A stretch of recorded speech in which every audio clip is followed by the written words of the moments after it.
d'ours qui est en train de monter les escaliers. Vous savez que moi, je reconnais les pas de tout le monde dans cette maison. Bon, là, en l'occurrence, c'est pas très dur parce qu'il y a que lui à la maison. Petit ours. Mon petit ours brun. Qu'est-ce que tu fais là, bébé? Je me maquille mon cœur. J'ai une journée particulière aujourd'hui, je ne l'aurais pas encore dit. Ouais. T'as plein de blanc là.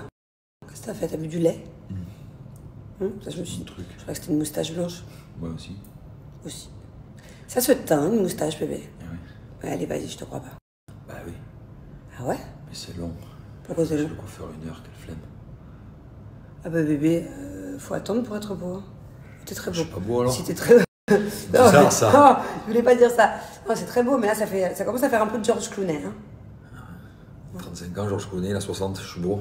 Mais non, George Clooney, à l'époque, il était très beau. Ah d'accord. Il était pour à Bruxelles, maintenant il est vraiment vieux. Ah, c'est gentil, en 2 secondes, tu m'as dit que j'étais pas beau et que j'étais vieux.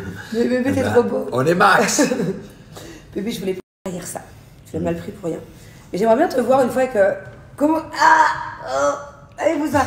Ah, tu pues le sport. Hein. Comment ça ferait de te voir avec une barbe bien noire? On va l'atteindre une fois. En plus, si tu l'atteins, tu n'auras plus les trous sur le côté. Vous savez que j'ai jamais connu Julien avec de la vraie barbe ici. Il a toujours eu des trous. Regardez les trous qu'il a. Genre, t'as jamais eu de poils qu'on poussait ici et ici. C'est dingue, ce truc. C'est mon destin. Tu il y a des petits trous, mon petit ours. C'est quoi ces abdos? C'est jamais des abdos, ça. C'est pas ça, des abdos. Juju, qu'est-ce que tu fais? À même le sol. Il passe sa journée à faire ce genre d'abdos. Mais regarde en l'air déjà quand tu fais des abdos. Et plus haut. Je peux pas, putain, mais qu'est-ce qu'elle a? J'ai envie de montrer ton ventre. Non, non, lève-toi. Depuis tout à l'heure, il dit filme mon ventre. Allez, allez, lève-toi, vas-y. C'est toi qui es arrogant. Allez, avec ta moustache toute blanche et ton lait sur les lèvres. Allez, montre. Oh là là là là. Pas mal. Tu sais faire un peu Fais ça en sifflant. Ouais.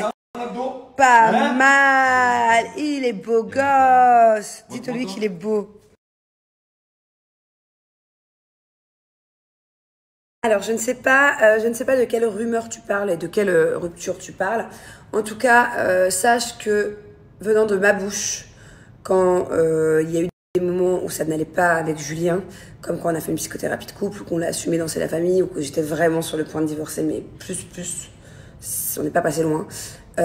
C'est pas des rumeurs, voilà. Mais en tout cas, je m'amuse pas à chaque fois à faire croire que ça ne va pas dans mon couple pour rien. J'ai tellement peur de l'œil, j'ai tellement peur. Vous voyez, on crie pas au feu pour rien.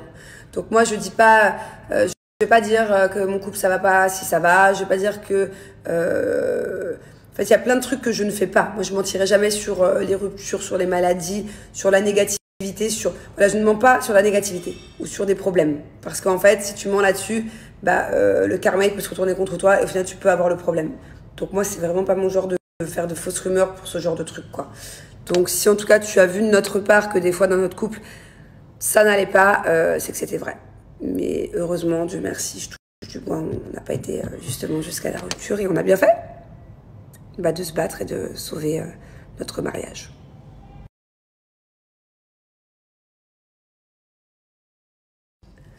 Alors, prochain voyage, moi au mois de mai, je vais peut-être aller en France, à voir si mon chéri m'accompagne ou pas.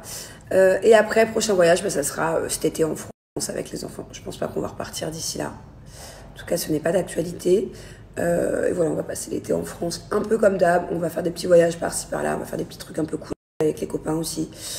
Ça me fait bizarre de dire avec les copains. C'est qui dit ça?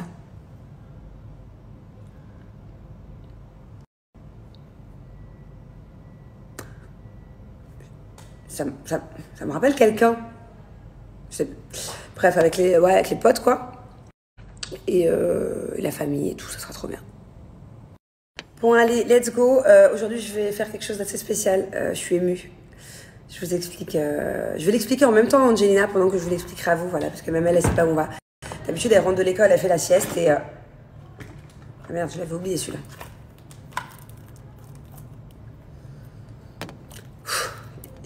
J'ai failli tomber en dépression là, il y a quelques jours. Bon, je vous explique du coup l'histoire de ce test qui du coup, heureusement, n'est pas ouvert. Alors je vous dis heureusement, pourtant je suis pas contre avoir peut-être un troisième enfant plus tard. Mais là, j'ai failli faire la dépression, une bonne dépression de ma vie. J'étais en crise d'angoisse, je vous l'ai pas dit, mais ça allait pas très bien là. Vous savez ce qui m'est arrivé il y a 3 jours, quand j'avais le ventre hyper gonflé parce que j'étais constipée de fou, que j'ai failli faire une occlusion intestinale ou je sais pas quoi là. En fait, après, donc du coup ça allait mieux, j'avais le ventre tout plat, bon, vous avez suivi cette histoire, quelques heures après, c'est passé du tout au rien. D'un seul coup, plus de ventre du tout et tout, donc trop bien. Et en fait, vous m'avez tellement écrit t'es enceinte, t'es peut-être enceinte, que je pense que c'est mental. Ça m'a, mais non, je peux pas être enceinte, je suis pas enceinte, c'est pas possible, c'est physiquement pas possible, enfin voilà, c'est pas possible. Et le lendemain, j'avais mal à la poitrine. Et les femmes de mon snap, vous savez que quand on est enceinte, on a très mal à la poitrine. Et j'avais mal à la poitrine. Et je dis à Julien, putain bébé, j'ai mal à la poitrine et tout. J'étais pas bien ce jour-là. J'ai failli faire une dépression. Mais vraiment, genre, je me suis empêchée de pleurer parce que je me suis dit, ne pleure pas tant que t'achètes pas le test. Pour la simple et bonne raison que si je tombe enceinte, je suis obligée d'avorter ces prochains mois.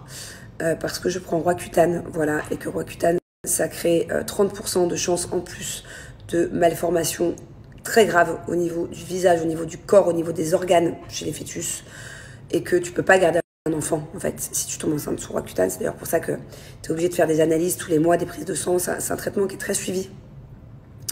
Et du coup, dans ma tête, je sais pas pourquoi, je me suis fait tout un film, j'avais mal au sein, comme quand j'étais enceinte, que je devais avorter. J'étais pas bien. Enfin, je veux dire, si un jour je tombe enceinte et que je dois avorter de mon mari alors que j'ai des enfants, et je ne supporterai pas. Voilà. Le fait de me dire que c'est un frère ou sœur de Thiago ou Angelina que je dois enlever parce que je peux pas à cause d'un traitement le garder, ça me fendrait le cœur, et du coup je me suis envisagé ça dans la tête pendant 24 heures, le temps que j'achète le test. Et heureusement, en fait, j'ai acheté le test tout le temps comme ça, d'ailleurs. Quand tu achètes le test, au final, t'as tes périodes qui arrivent. C'est à croire que tout est mental. Je sais pas, genre, vous m'avez dit t'es enceinte. Le lendemain, j'ai eu mal au sein comme une femme enceinte. À croire que c'est psychique, genre. Du coup, je me dis, il faut que j'achète un test. Je suis pas bien, je suis en dep. Au final, j'achète le test. Une fois que j'ai le test et que je rentre à la maison, 1 heure après, j'ai mes périodes. Genre, c'est pas ouf. Donc du coup, ça sert à rien que je l'ouvre. Voilà, je le garderai pour dans 6 mois, j'espère, quand j'arrêterai mon traitement, et peut-être qu'on est en train de réfléchir à un bébé 3. Mais en tout cas, là, c'est sûr que c'est pendant le traitement Roaccutane et les 3 mois qui suivent, je ne peux absolument pas tomber enceinte. Sinon, je n'aurais pas le choix que d'avorter. Et donc du coup, c'est hors de question et on fait super gaffe. Mais là, j'étais vraiment pas bien, quoi. J'étais très angoissée. C'est trop bizarre. Bientôt, j'emmènerai les 2 enfants dans la même école. C'est trop bien. Par contre, ils se croiseront pas, je pense, dans la cour parce que Thiago, il va passer en primaire. Et déjà, elle sera en petite section, donc ils sont pas avec les autres maternelles. C'est pas les mêmes toboggans et tout. Je pense que du coup, voilà, je suis pas sûre qu'ils se croisent, mais bon. Mon amour, c'est la grande école. Regardez, c'est trop beau ce qu'ils ont fait, les enfants. Ils ont fait le Burj Khalifa, le musée du futur. Bon, alors, avec ma petite Bubu aujourd'hui, c'est un grand jour, puisqu'on va à l'école de Thiago. Normalement, elle dort à cette heure-là, elle fait la sieste. Et là, on va à l'école de Thiago pour faire son inscription. Ça y est, elle a rendez-vous pour faire un petit test, voilà, pour voir un petit peu son niveau scolaire, que la personne qui est en charge des inscriptions discute avec elle. Je me souviens que Thiago l'avait fait ce truc aussi. Donc voilà, c'est un grand pas là, à ma Bubu, pour la rentrée. Ouais. Et j'espère que Bubu, elle aura la même maîtresse l'année prochaine que Thiago a eu la première année. Parce qu'en fait, elle est hyper douce. C'est la seule que je connais. Les autres sont top aussi, hein. Dans cette école, de toute façon, tout le monde est top. Mais cette maîtresse-là, voilà, je sais qu'elle est hyper douce, hyper affectueuse. Et je pense que c'est ce dont Bubu a besoin. Dans un mall trop mignon, regardez. Ça s'appelle Mercato Mall. Tu vois, on se croirait en Italie. C'est trop mignon. Mais je me suis carrément assise sur un banc pour vous expliquer mes problèmes de pipi de chat. Bref, du coup, en gros, elle fait souvent pipi. Heureusement, pas sur les lits. Heureusement, parce qu'alors là, ça passerait pas. Je sais que Julien, il pèterait vraiment les plombs. Donc, heureusement, c'est surtout des pipis dans les toilettes, dans les salles de bain par terre. Des fois, dans les escaliers du haut. Des fois aussi, il y a un lavabo qu'elle prend pour cible tout le temps. Je sais pas pourquoi. Heureusement pas les autres, parce que sinon, pareil, je pèterais un pot. En fait, heureusement, c'est un lavabo dont on se sert pas, qui est dans une partie de la maison, on ne se sert pas. Et par contre, un endroit qui me rend ouf, c'est le canapé. Alors, on a un canapé à la maison, le grand blanc, là, qui est en plume à l'intérieur. Donc, c'est en plume d'oiseau, je pense, je sais pas. Et elle est très attirée par ce canapé. Donc, ça fait 2 fois que je change les coussins. Si j'ai le malheur de laisser la porte ouverte du salon, voilà, c'est foutu. Donc maintenant, on est obligé de fermer systématiquement. Systématiquement, c'est chiant.